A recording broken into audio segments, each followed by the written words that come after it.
जय हिंद दोस्तों, स्वागत है आपका आपके अपने YouTube चैनल चुनू जी के सेंटर पर। मैं राकेश कुमार राय आपके लिए भारतीय संविधान से टॉप 20 क्वेश्चंस लेकर आया हूं, जो प्रैक्टिस सेट 1 से है। तो चलिए इसको हम लोग देखते हैं कि कौन कौन सा प्रश्न पूछा जाता है भारतीय संविधान से।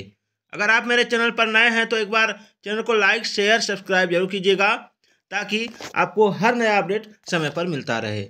चलिए देखते हैं।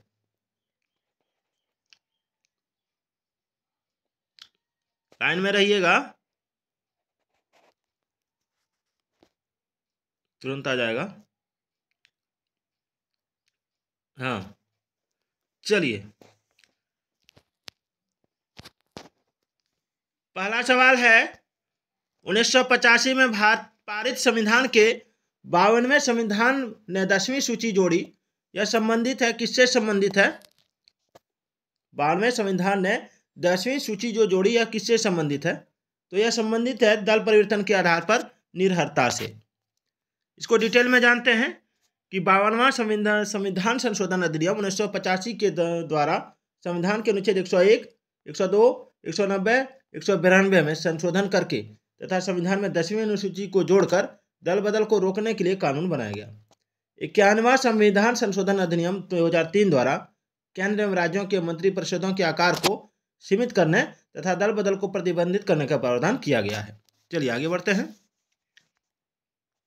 संविधान के एक जरा इसको बड़ा कर लेते हैं। हाँ, संविधान के निम्न संशोधनों में से किस एक ने दिल्ली को राष्ट्रीय राजधानी क्षेत्र का दर्जा प्रदान कर दिया है? तो देखिए इसका आंसर हो जाएगा ऑप्शन बी, 69वां संविधान संशोधन अधिनियम 1991 द्वारा संविधान में अनुच्छेद 239 क और अनुच्छेद 239 ख जोड़कर दिल्ली का नाम राष्ट्रीय राजधानी क्षेत्र दिल्ली किया गया तथा इसके लिए 70 सदस्यीय विधानसभा तथा 7 सदस्य मंत्रिमंडल के गठन का प्रावधान किया गया। चलिए आगे बढ़ते हैं। नीचे दो वक्तव्य दिए गए हैं। कथन ए है कि किसी राज्य में महाधिवक्ता की नियुक्ति करने का अधिकार राज्यपाल का है, ठीक है, यानी एडवोकेट जनरल का। और कारण है सामान्यतः महाधिवक्ता पद पर पदासीन व्यक्ति सरकार बदलने के साथ बदल जाता है। तो देखिए इसको देखते हैं। ये हो जाएगा आपका ऑप्शन बी। थोड़ा इसको छोटा करते हैं तब आपको और समझ में आएगा। हाँ, ये हो जाएगा आपका ऑप्शन बी। ए और आर दोनों सही है, परंतु आर ए का सही व्याख्या नहीं है, ठीक है। कथन कारण जो है कथन का सही व्याख्या नहीं कर रहा है, इसको डिटेल में नहीं दिया गया है। चलिए आगे बढ़ते हैं।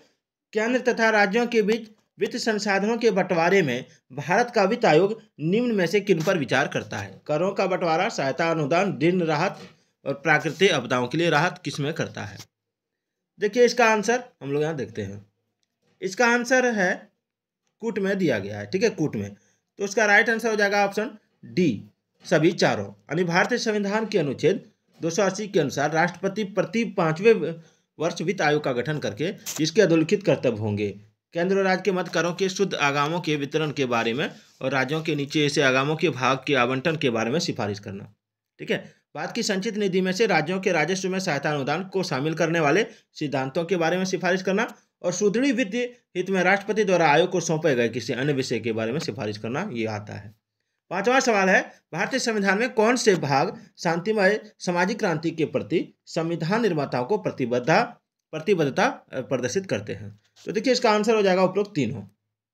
भारतीय संविधान की प्रस्तावना, मूल अधिकार तथा नीति निर्देशक तत्व तीनों शांतिमय सामाजिक क्रांति के प्रति संविधान निर्माताओं की प्रतिबद्धता प्रदर्शित करते हैं।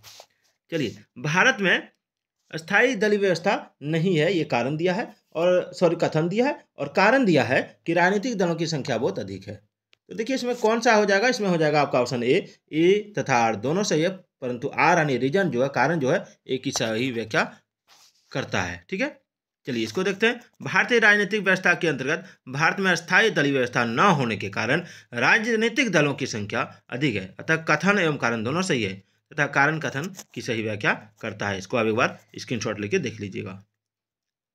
चलिए, भारतीय संविधान में तथार्थ न्यायाधीशों की नियुक्ति का प्रावधान है, तो किसमें प्रावधान है? तो सर्वोच्च न्यायालयों में, ठीक है। भारतीय संविधान में तदर्थ न्यायाधीशों की नियुक्ति का प्रावधान केवल सर्वोच्च न्यायालय में है। संविधान के अनुच्छेद 217 में इस बात का स्पष्ट प्रावधान किया गया है। चलिए आगे बढ़ते हैं।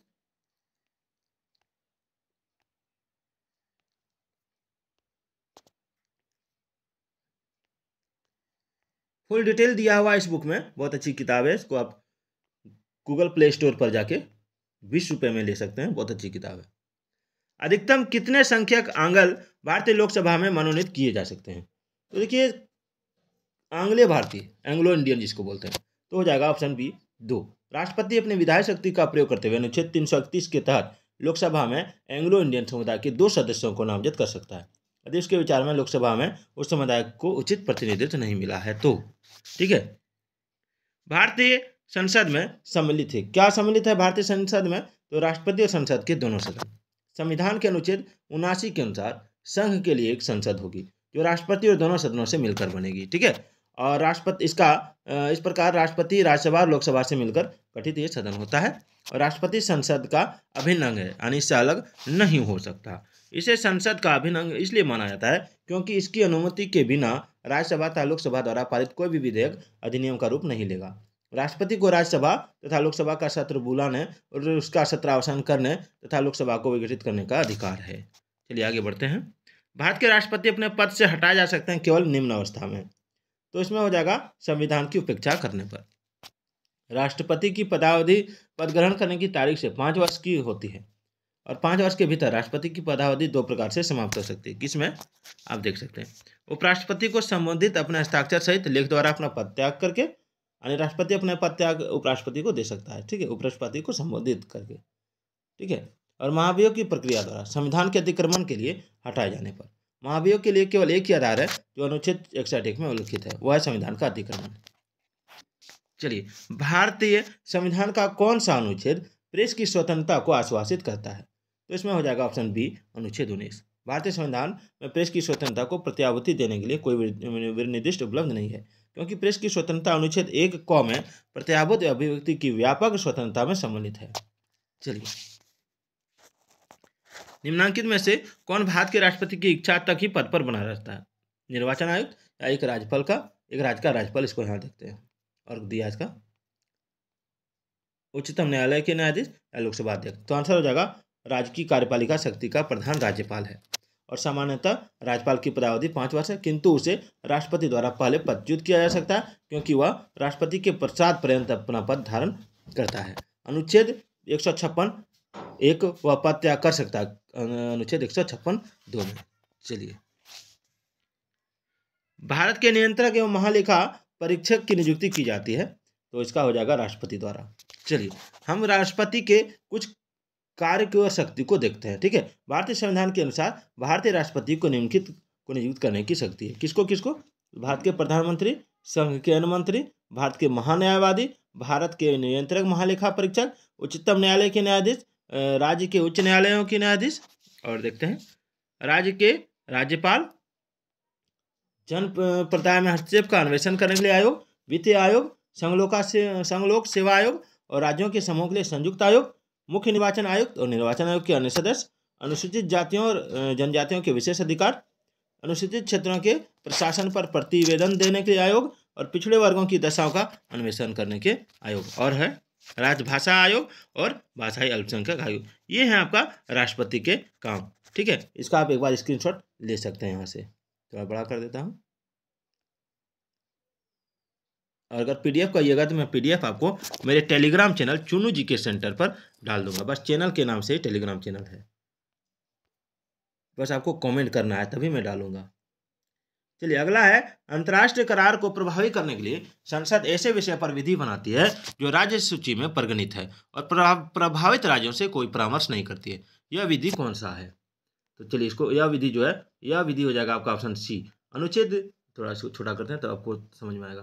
ठीक है, अनुच्छेद संविधान के अनुच्छेद 253 के अधीन संसद को अंतर्राष्ट्रीय संधियों और करारों के कार्यान्वयन के लिए, चाहे वह राज्य सूची का ही विषय हो, भारत के संपूर्ण क्षेत्र या किसी भाग के लिए विधि बनाने की शक्ति है। चलिए आगे बढ़ते हैं।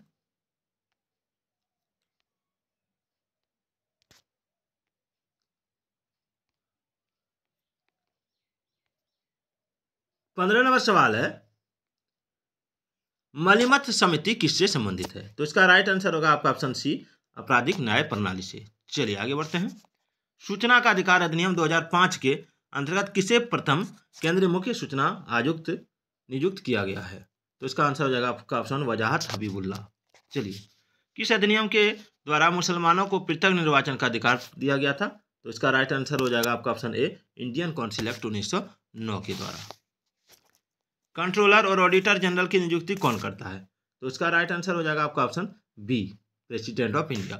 नियंत्रक महालेखा परीक्षक की नियुक्ति राष्ट्रपति करते हैं और इनका कार्यकाल पदावधि 6 वर्ष या 65 वर्ष की आयु प्राप्त कर लेने तक जो भी पूर्ण होती है। इसका मुख्य कार्य भारत की सरकार के लेखों के उचित प्रकार से निर्मित होने तथा आय व्यय का हिसाब रखने तथा बजट का निरीक्षण तथा नियंत्रण करना होता है। लोकसभा का प्रथम सामान्य निर्वाचन किस वर्ष में संपन्न हुआ? तो प्रथम सामान्य निर्वाचन जो हुआ वो 1952 में हुआ था।